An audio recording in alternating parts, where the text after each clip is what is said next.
After Shiloh's horror in the west, the eyes of the nation turned eastward, toward Virginia, toward Richmond, the Confederate capital.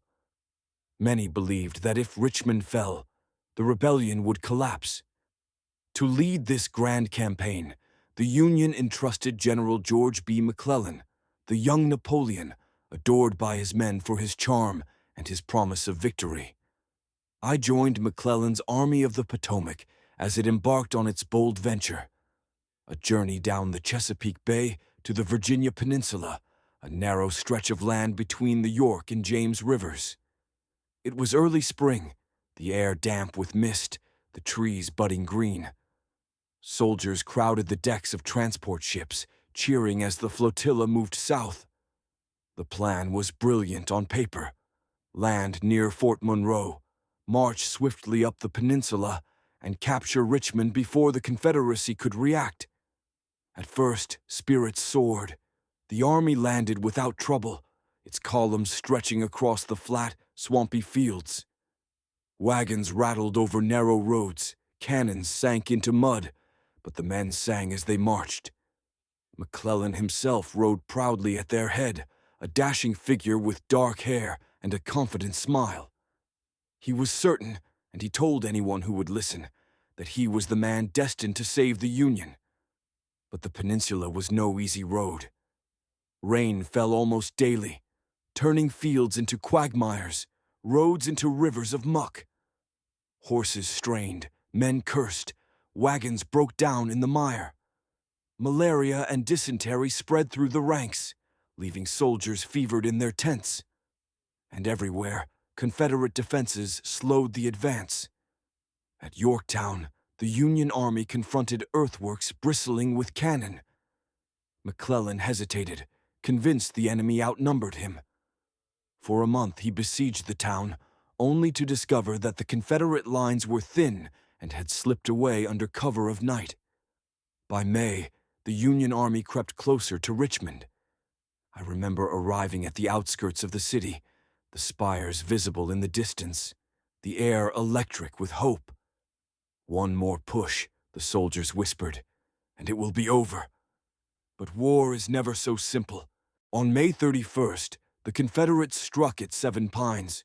The swampy woods erupted in battle, musket fire echoing through the trees, rain turning the ground to mud. I watched stretcher-bearers slip and fall, their burdens spilling into the muck. The Union lines held, but McClellan hesitated again. And while he hesitated, fate intervened. Confederate General Joseph Johnston was wounded, and his command passed to a man whose name would soon terrify the North, Robert E. Lee. Lee was not yet the legend he would become, but from the moment he took command, the war changed. Bold where McClellan was cautious, daring where others were cautious, Lee struck with relentless fury. In late June, he launched a series of battles that would be known as the 7 Days. I followed the army through those terrible days, each dawn bringing fresh thunder. At Mechanicsville, Union soldiers repelled Lee's attack, their muskets blazing from strong positions. Hope surged, but McClellan, convinced again that he was outnumbered, pulled back. At Gaines's Mill, I saw Confederate columns crash through Union lines, bayonets flashing in the setting sun, the river choked with bodies as men tried to flee. Day after day, the battles raged. Savage's Station, Glendale, White Oak Swamp, Malvern Hill. Each name burned into the land, each field littered with the dead. I walked among them, my boots slick with blood, the cries of the wounded ringing in my ears. Malvern Hill was the worst. The Union Army held a strong position, cannon massed on the heights.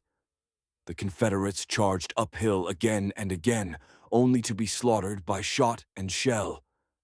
The hillside ran red, the air filled with the screams of dying men. I wrote in my notebook, "Here bravery becomes madness, and obedience becomes sacrifice." Yet despite the Union stand at Malvern Hill, McClellan retreated. He pulled his vast army back to the James River, safe under the protection of Union gunboats. The men were furious. They had fought, they had bled, they had held their ground, and yet their general, always seeing ghosts of enemy numbers, refused to strike the final blow. Richmond, so close, remained untouched. In Washington, despair spread. Thousands had died, and nothing had been gained. McClellan, once hailed as the savior of the Union, now faced whispers of doubt and anger. His soldiers still loved him. He had kept them safe, they said, but others cursed his caution. The war dragged on, the Confederacy unbroken, the dream of a swift victory buried in the swamps of the Peninsula.